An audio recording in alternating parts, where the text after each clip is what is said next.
জিজ্ঞাসাবাদে আরও জানা যায় সে সঙ্গীয় আসিফুজ্জামান লিসান, মোহাম্মদ মিজান এবং মোহাম্মদ সজীব ছিনতাইয়ের উদ্দেশ্যে সুইচ গিয়ার দিয়ে উপচুপড়ি আঘাত করে মোহাম্মদ সাজু মিয়াকে হত্যা করে।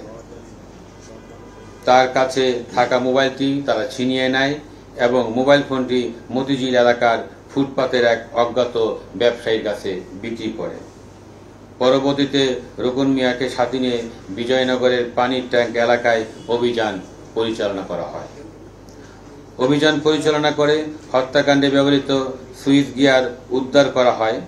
উল্লেখ্য যে উক্ত হত্যাকাণ্ডে জড়িত আসামি শেখ মোহাম্মদ আসিফুজ্জামান লিসান এবং মোহাম্মদ সজীব মিয়াকেও মতিঝিল এলাকা থেকে ইতিমধ্যে গ্রেপ্তার করে লুণ্ঠিত মোবাইল উদ্ধারে অভিযান অব্যাহত আছে এবং আমাদের বিরুদ্ধে এবং আসামিদের বিরুদ্ধে আইনগত ব্যবস্থা প্রক্রিয়াধীন। ধারাবাহিকতার তৃতীয় পরিচ্ছদে উল্লেখ করছি, গত 30শে জানুয়ারি বেলা 2:30 ঘটিকায় রাজধানীর আদাবরের 10 নং বালুর মাঠ এলাকায় ছিনতাইকারীর চাপাতির কোপে সুমন শেখ নামে এক যুবকের কবজি বিচ্ছিন্ন হওয়ার ঘটনা ঘটেছে। তাৎক্ষণিকভাবে এই ঘটনায় থানা পুলিশের পাশাপাশি মহানগর গোয়েন্দা পুলিশ কার্যক্রম শুরু করে। ঢাকা মহানগরীর বিভিন্ন স্থানে অভিযান পরিচালনা করে এই ঘটনায় সরাসরি সম্পৃক্ত একজন এবং উক্ত ঘটনায় ওই গ্রুপেরও আরও 3 জনকে, মোট 4 জনকে আমরা গ্রেপ্তার করতে সক্ষম হয়েছি।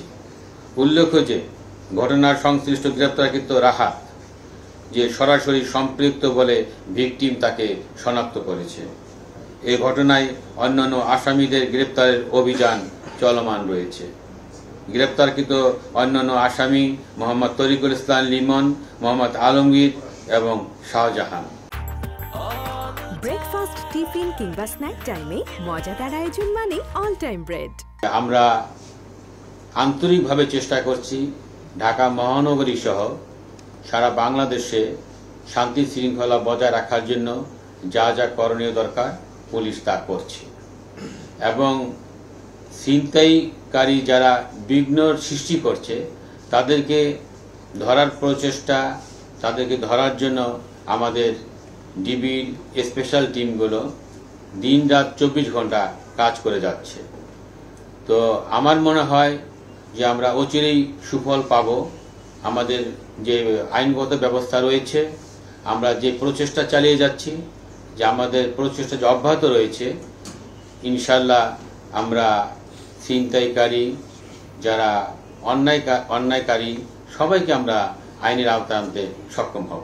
পিচ্চি হেলাল বা ইমন তাদের গ্রুপের যেই থাকুক তাদেরকে আমরা আইনের আওতায় অবশ্যই আনব এবং পাশাপাশি পিচ্চি হেলালের এবং ইমন গ্রুপের কয়েকজন সক্রিয় সদস্যকেও আমরা ইতিপূর্বে গ্রেপ্তার করতে সক্ষম হয়েছি।